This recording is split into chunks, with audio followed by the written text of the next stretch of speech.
Welcome all of you. How are you all of you? कैसे हो आप सभी? And very welcome in my class. Student, आज की इस वीडियो में हम सीखने वाले हैं सेंटेंस। क्या पढ़ने वाले हैं? हम सेंटेंस को पढ़ने वाले हैं।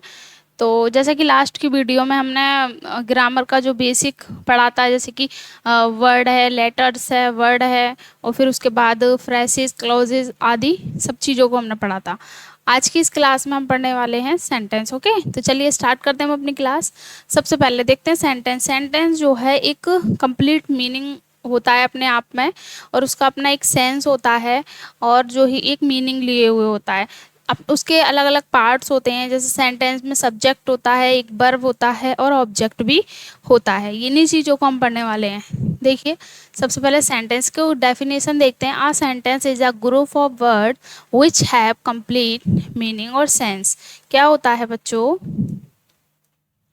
अ सेंटेंस इज अ ग्रुप। भाई किसका ग्रुप होता है? ये वर्ड्स का होता है।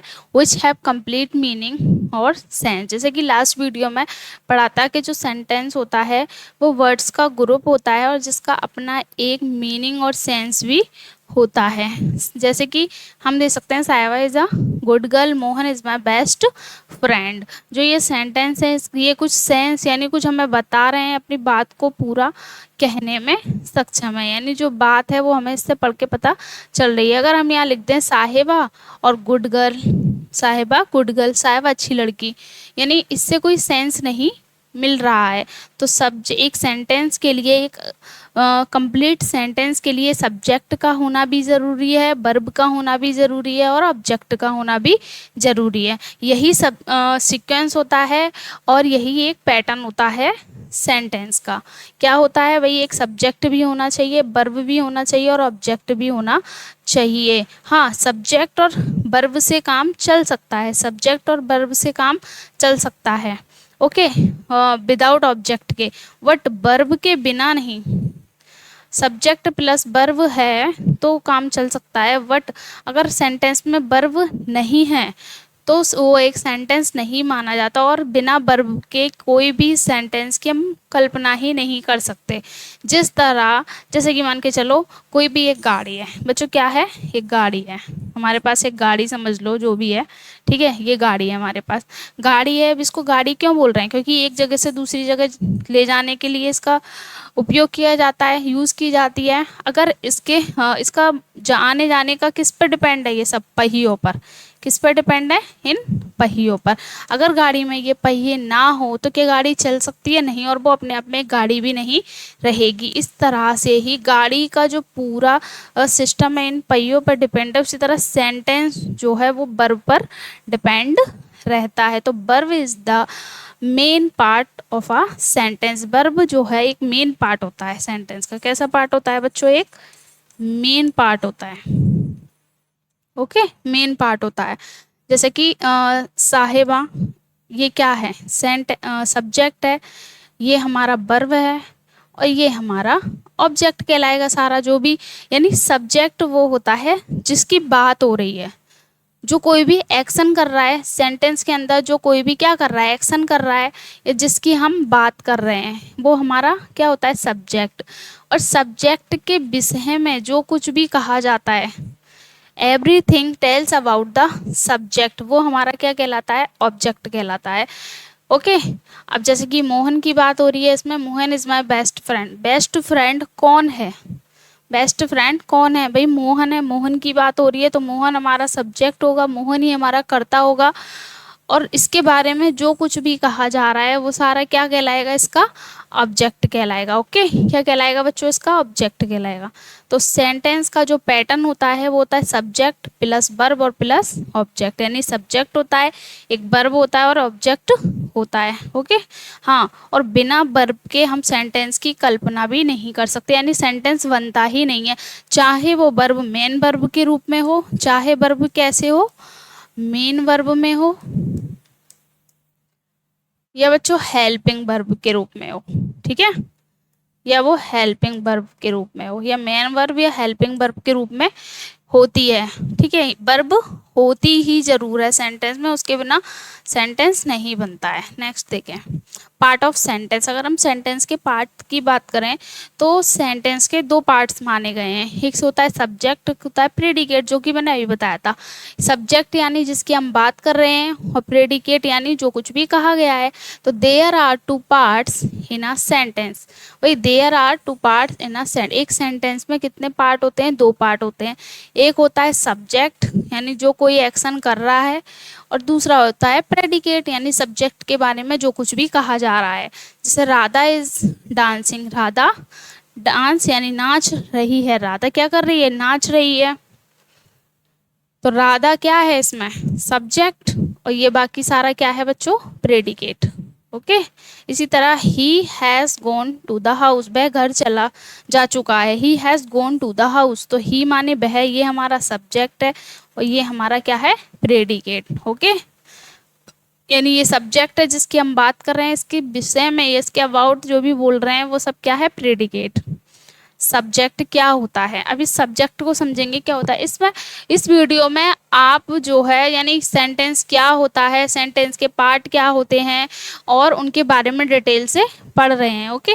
तो सब्जेक्ट क्या होता है? सब्जेक्ट जब पर्सन होता है, कोई भी चीज़ हो सकती है जो कि नाउन और प्रोनाउन की फॉर्म में हो सकता है, that performs the action indicate by the verb.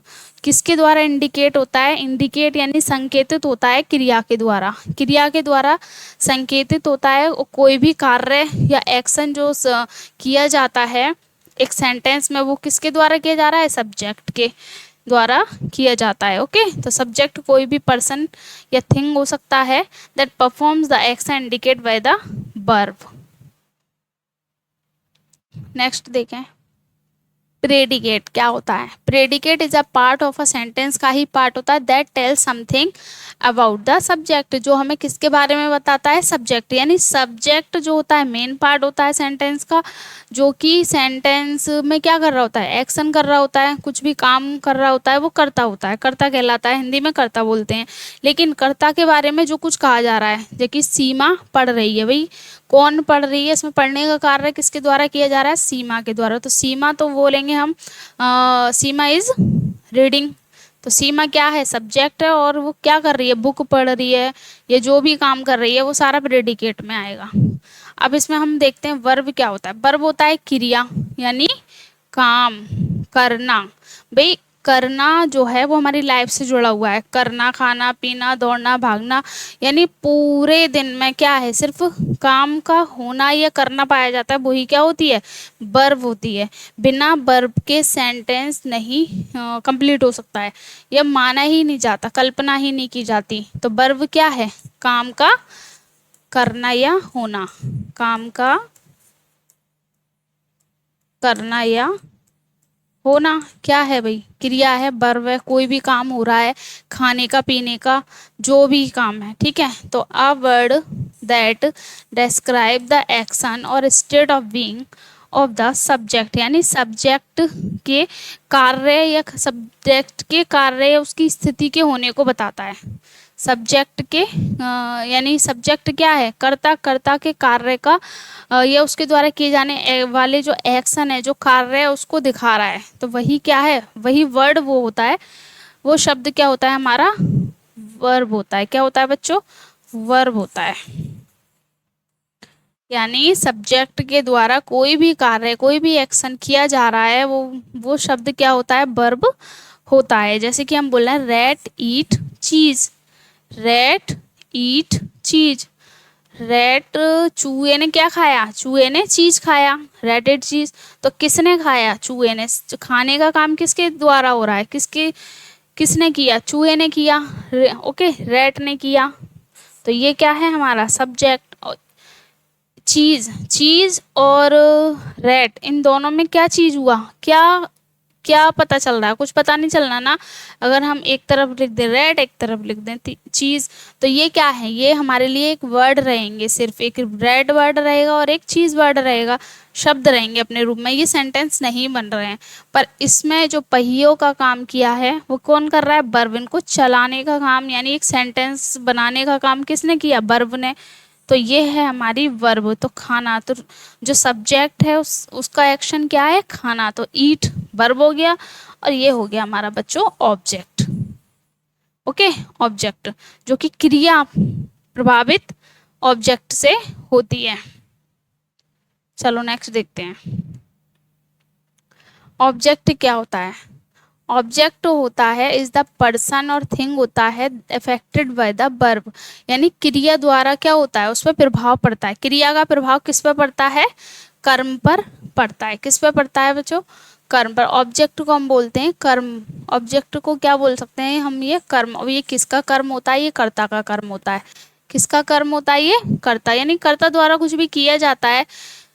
जैसे कि टीवी देख रहा है, मोहन टीवी देख रहा है, मोहन इन वॉचिंग टीवी, तो मोहन देख रहा है तो सब्जेक्ट है।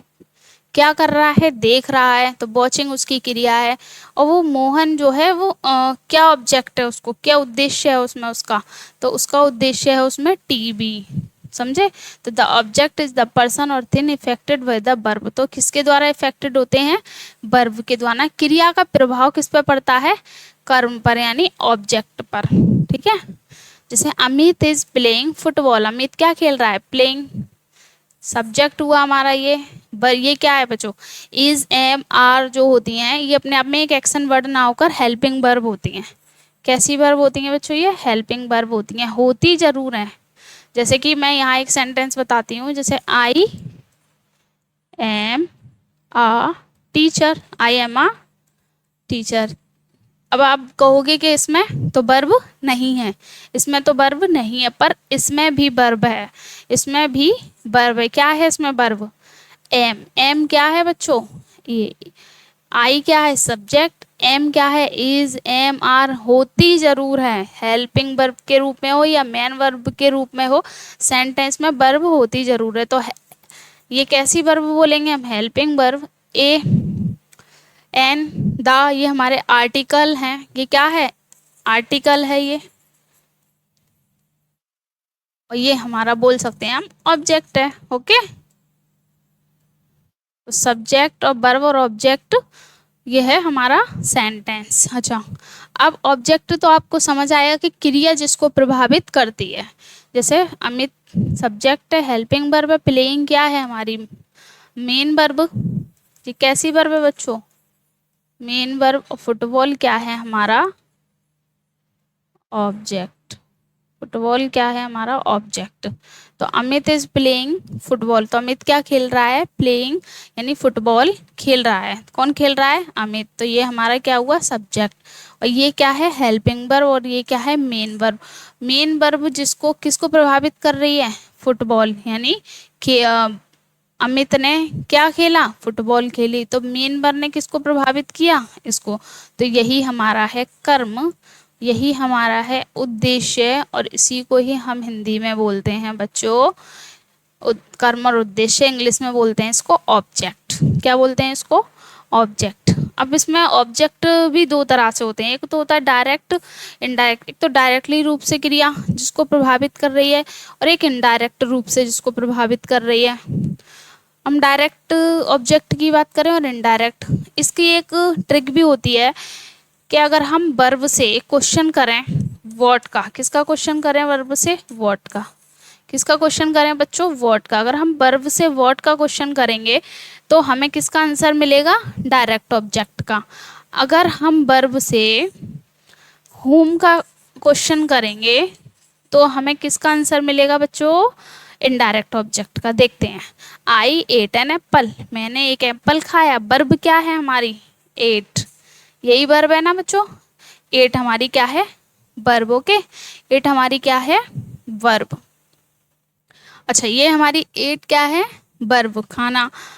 अब हमने इससे व्हाट पूछा, व्हाट क्वेश्चन किया, क्या खाया, एन एप्पल, तो ये हमारा क्या निकला बच्चों, एक डायरेक्ट ऑब्जेक्ट। ये एक ट्रिक है इसकी कि डायरेक्ट ऑब्जेक्ट और इनडायरेक्ट ऑब्जेक्ट का हम पता कैसे लगाएंगे। अगर हम वर्ब से क्वेश्चन करेंगे व्हाट का तो डायरेक्ट ऑब्जेक्ट का पता लगेगा, अगर हम वर्ब से क्वेश्चन करेंगे whom का तो इनडायरेक्ट ऑब्जेक्ट का पता लगेगा। तो आई एट एन एप्पल, क्या खाया, एन एप्पल, ये हमारा डायरेक्ट ऑब्जेक्ट है। She read a book, read verb है ये भी हमारी, अच्छा ये भी हमारी क्या है, वर्ब है। तो वर्ब से क्वेश्चन क्या पढ़ा, एक बुक पढ़ी, एक किताब पढ़ी। Okay, she what a new car, क्या खरीदा उसने, क्या वॉट किया, वर्ब है what, a new car, a new laptop. Okay, a new laptop. तो ये सब क्या है, हमारे डायरेक्ट ऑब्जेक्ट हैं, यानी डायरेक्ट रूप से क्रिया को क्या कर रहे हैं, प्रभावित, क्रिया जो है डायरेक्ट रूप से इनको प्रभावित करिए। आई एट एन एप्पल, मैंने एक, शी रीड अ बुक, वह एक किताब पढ़ती है। She what a new laptop, उसने एक नया लैपटॉप खरीदा। ओके, अब इनडायरेक्ट ऑब्जेक्ट को देखते हैं। जैसे ही गैव मी अ गिफ्ट, उसने मुझे क्या दिया, उसने मुझे गिफ्ट दिया। अब हम इसमें अगर हम व्हाट क्वेश्चन कर रहे हैं तो उसका आंसर जो निकलेगा वो होगा हमारा डायरेक्ट ऑब्जेक्ट। अगर हम क्वेश्चन कर रहे हैं whom का तो वो होगा बच्चों हमारा इनडायरेक्ट ऑब्जेक्ट। तो ही गैव मी अ गिफ्ट, ही माने उसने दिया, क्या दिया, एक गिफ्ट दिया। क्या दिया बच्चों, एक गिफ्ट दिया। तो ये हमारा क्या है, ये हमारा डायरेक्ट ऑब्जेक्ट, ये क्या है हमारा डायरेक्ट ऑब्जेक्ट। ओके, पर हमें इसमें हाईलाइट नहीं करना, हमें इसमें सिर्फ इनडायरेक्ट ऑब्जेक्ट को हाईलाइट करना है। तो ये है हमारा क्या है, डायरेक्ट ऑब्जेक्ट। whom माने किसको दिया, भाई मुझे दिया, ये रहा हमारा इनडायरेक्ट ऑब्जेक्ट, किसको दिया, मुझे दिया। आई रॉट हिम अ मैसेज, मैंने उसे एक मैसेज लिखा। आई रॉट, क्या लिखा मैंने, एक मैसेज लिखा। डायरेक्ट क्या, व्हाट का आंसर दिया इसने, व्हाट का आंसर दिया तो क्या लिखा हमने, एक मैसेज लिखा। व्हाट का आंसर दे रहा है या मैसेज, डायरेक्ट वर्ड है। ओके, और हिम माने मैंने उससे लिखा, क्या हो गया ये हमारा indirect object. I gave the girl some cookies, मैंने गैव द गर्ल, मैंने उस लड़की को कुछ कुकीज दिए, मैंने कुछ कुकीज दिए उस लड़की को। क्या दिए, वर्ब से पूछो क्या दिया, कुछ कुकीज दिए। तो कुकीज, कुछ कुकीज जो है हमारा डायरेक्ट वर्ड है, और द गर्ल उस लड़की को, ये है हमारा इनडायरेक्ट ऑब्जेक्ट। आई होप ये आपको अच्छे से समझ आया होगा। डायरेक्ट और इनडायरेक्ट ऑब्जेक्ट बहुत ही इजी है, बस इसमें इतना है, इतना एक क्लू है इसका कि इसमें क्वेश्चन वर्ब से किया जाता है, क्योंकि वर्ब ही इफेक्ट करती है ऑब्जेक्ट को।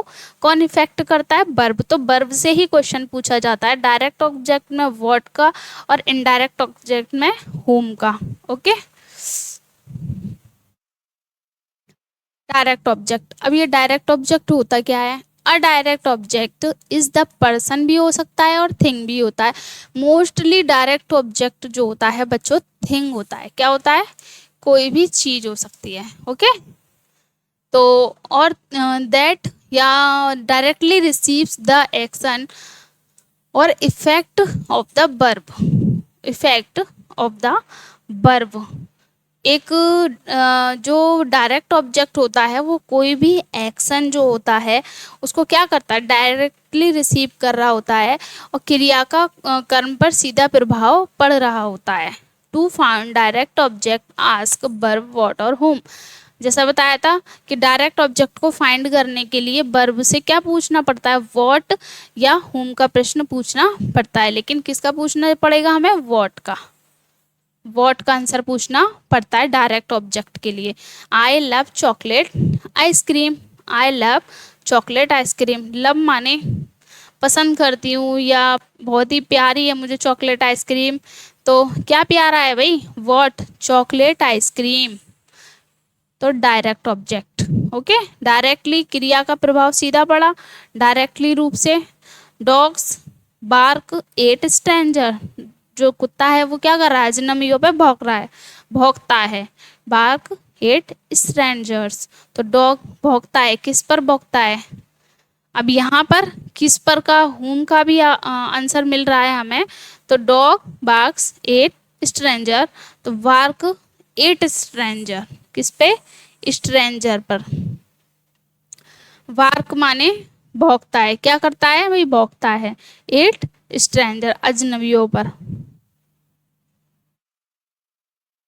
इनडायरेक्ट ऑब्जेक्ट, अगर हम इनडायरेक्ट ऑब्जेक्ट की बात करें तो इनडायरेक्ट ऑब्जेक्ट वो होता है जो वर्ब को क्या करता है, इनडायरेक्टली रूप से किसी भी एक्शन को रिसीव करता है। Indirect object receive the direct object to find direct object ask the verb to whom और to for whom, to what and for what। वो आप याद रखें whom का क्वेश्चन करें मोस्टली तो ये आंसर आपको दे देगा। जैसे James passed me a ball, James pass me, James ने मुझे एक बॉल क्या करी, पास करी। अब हम पूछ सकते हैं जेम्स ने की, तो भाई हमारा हो गया सब्जेक्ट, हम ऑब्जेक्ट की बात कर रहे हैं। तो पास किया, क्या पास किया, बॉल पास की, भाई बॉल पास की, तो बॉल पास की, क्या पास किया, बॉल। व्हाट का आंसर दे रहा है, तो ये हमारा हो जाएगा direct object, direct object. Okay, किसे पास की, मुझे पास की, indirect object. Okay, my father bought Alia car, मेरे फादर ने आलिया के लिए एक कार खरीदी। वॉट यानी खरीदी, क्रिया से पूछा क्या खरीदा, वर्ब से क्वेश्चन किया what a car, direct, direct object. Okay, किसके लिए, आलिया के लिए, इनडायरेक्ट।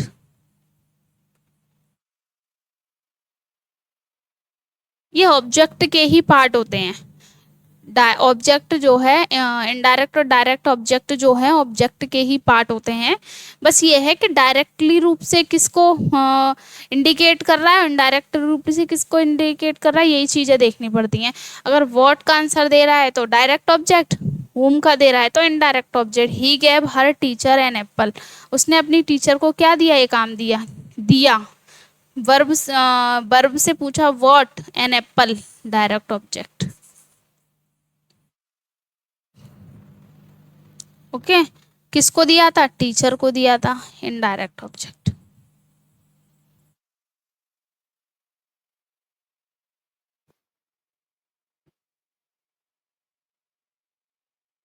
Okay, indirect object.